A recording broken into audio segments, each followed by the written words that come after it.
Hola amigos de Cinema Critic, yo soy Emilio Consueter y hoy voy a discutir El último duelo, la nueva película de Ridley Scott, aquí en el Rincón Cinéfilo. Acompáñenme. I say before all of you, I spoke the truth.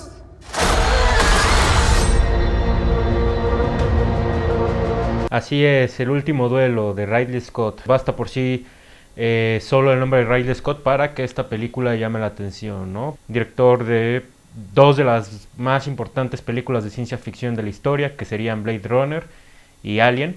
Pero pues también creo que podríamos denominarlo como un director que es versátil, pero que también podríamos encasillarlo en ciertos géneros o temáticas, ¿no?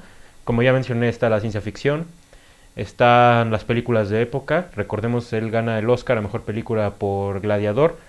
Y también están las películas de misterio o crimen, ¿no?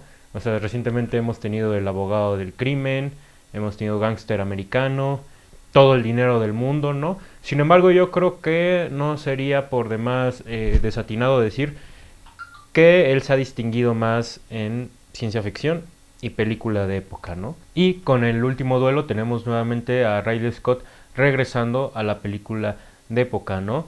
El último duelo es la adaptación de un libro homónimo por Eric Jagger. Está ambientado en la Francia de 1380 y gira alrededor del juicio que hay sobre la violación de una mujer a través de un duelo entre dos personajes. El que es acusado de la violación y el que es esposo de la mujer que está denunciando la violación, ¿no? Creo que esta película ya comienza a ser interesante desde la perspectiva que nos propone y su estructura, ¿no? Está narrada en 3 capítulos. Cada capítulo es la perspectiva de un personaje, respectivamente. Primero tendríamos la perspectiva de Jean de Carrouge, interpretado por Matt Damon. Por supuesto, una película de Ridley Scott siempre tiene un elenco multiestelar. Jean de Carrouge es un escudero del rey que es muy virtuoso en las campañas bélicas, pero que sin embargo batalla con su situación económica y también tiene una posición bastante rebelde. Él se casa con Marguerite de Carrouge y va a ser pues, quien va a defenderla en el juicio, ¿no? Luego tendríamos la perspectiva de Jacques Legris, que es interpretado por Adam Driver. Este es un escudero que está un poco más inclinado hacia ser funcionario de uno de los altos mandos en Francia, que es interpretado por Ben Affleck. Y este es el hombre que es acusado de haber violado a Marguerite. Marguerite sería la tercera perspectiva, que es a quien se le comete la violación, ¿no? Entonces, ya desde aquí suena muy interesante esta estructura de perspectivas, porque a lo mejor ya empiezan a sonarles un poco Rashomon de Akira Kurosawa, una película que mira un mismo incidente pero visto desde distintas perspectivas, ¿no? Aquí es bastante similar. La diferencia sería que aquí no se ve solo un simple incidente, sino se ve un largo periodo de años, que es casi una década, donde se muestra la relación que tenían Jacques Legris y Jean de Carrouge, que eran amigos, fueron compañeros de batalla. Por supuesto, la relación de Marguerite y de Carrouge, cómo es que se forja un poco este deseo por Jacques y Marguerite, ¿no? Sin embargo, lo que va a ser interesante es que estas 3 perspectivas va a ser como ver un poco la misma historia.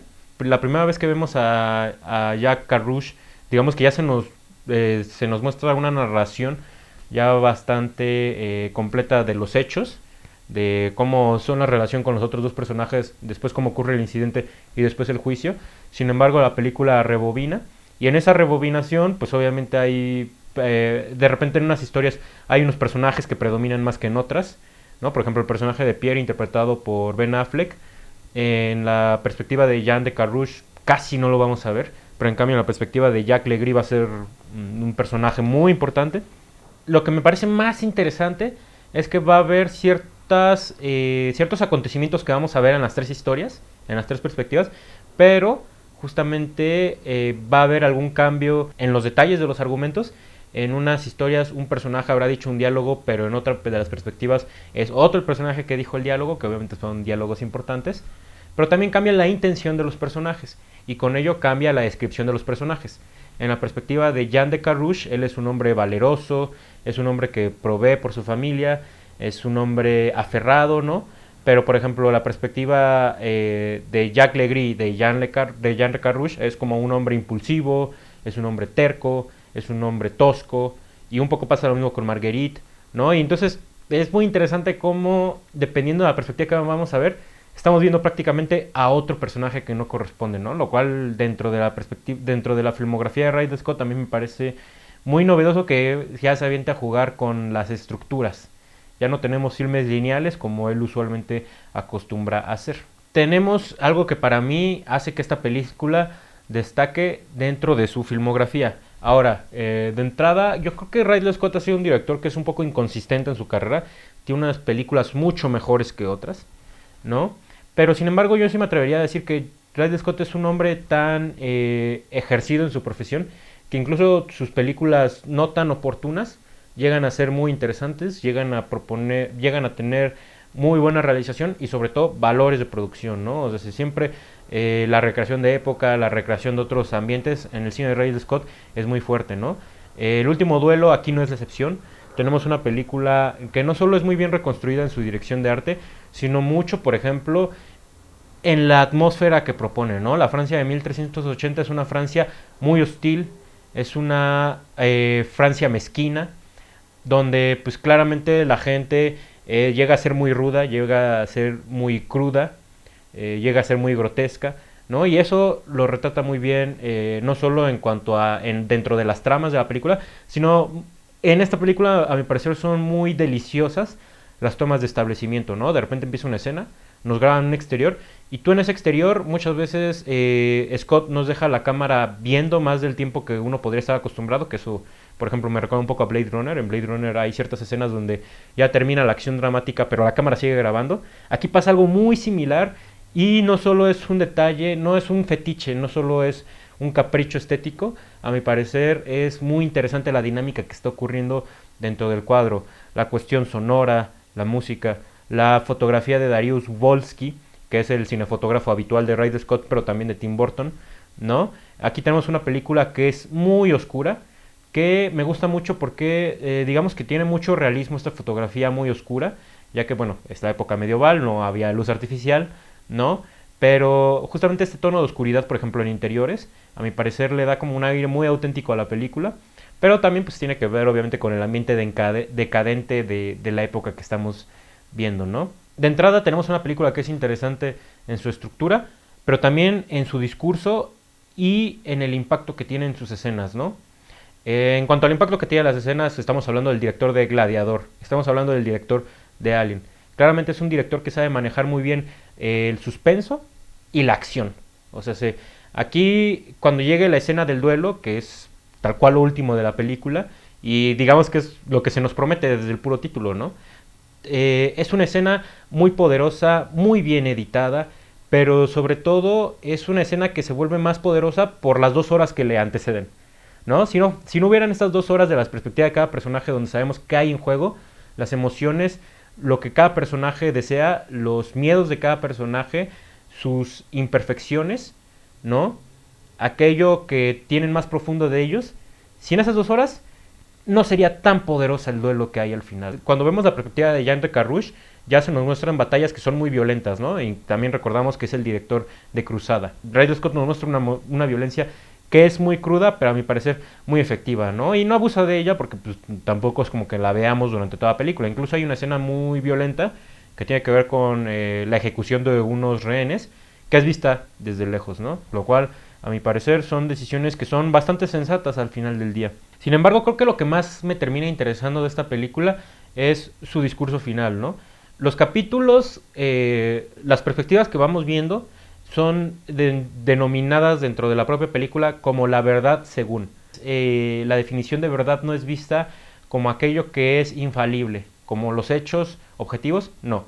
La verdad según cada personaje es lo que ellos saben de su vida, ¿no? Lo que ellos saben de los acontecimientos, eso que ellos saben y eso que ellos defienden es la verdad, ¿no? Y eso se vuelve muy poderoso dentro del argumento porque pues vamos a preguntarnos, uno como espectador se pregunta, ¿cuál de las 3 verdades es la verdadera, ¿no? ¿Cuál de las 3 verdades es la más apegada a la realidad?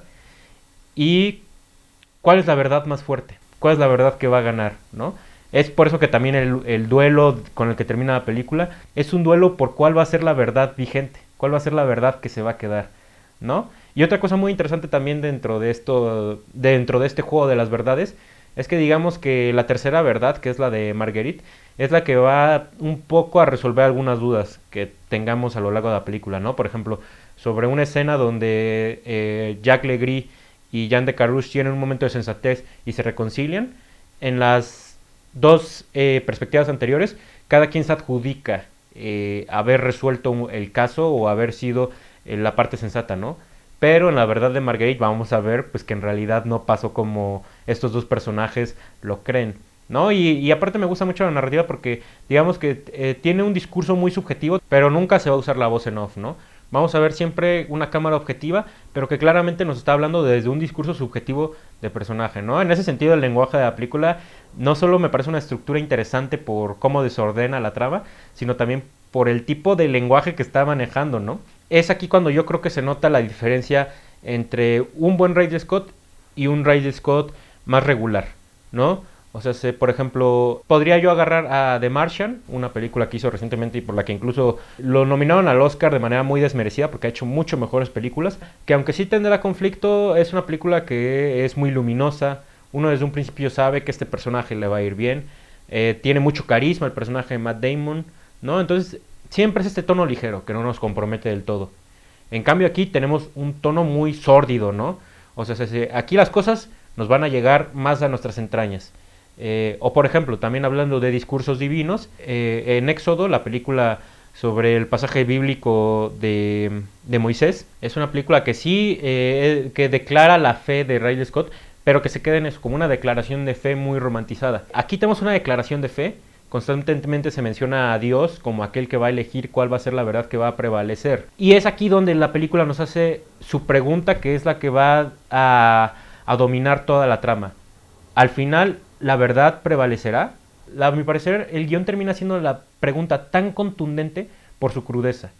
A lo mejor, si la película hubiese sido más ligera y más luminosa, como que la película, la pregunta de la verdad prevalecerá se sentiría muy fácil, muy hasta cursi, ¿no? Pero aquí, por la crudeza de los acontecimientos, se siente como una pregunta de peso. Mencionar que el guión es escrito por 3 personas, Nicole Holofcener, Matt Damon y Ben Affleck. No es extraño decir que Matt Damon y Ben Affleck escribieron un guión. Ellos ya han hecho guiones por separado, Ben Affleck particularmente de sus películas como director. Pero recordemos que una de sus grandes colaboraciones de estos dos, tanto en la actuación como en guión, ha sido Good Will Hunting, esta película de Gus Van Sant que también salía Robin Williams. Pero quien me llama la atención aquí también es Nicole Holofcener, ya que ella es guionista de Can You Ever Forgive Me. Es una película sobre el caso real de una biógrafa de Lee Israel, donde ella falsifica las cartas de un autor famoso y con esto ella empieza a hacer mucho dinero, ¿no? Pero sobre todo es muy interesante nuevamente esta cuestión de qué es auténtico. Pues digamos que algo así pasa aquí, ¿no?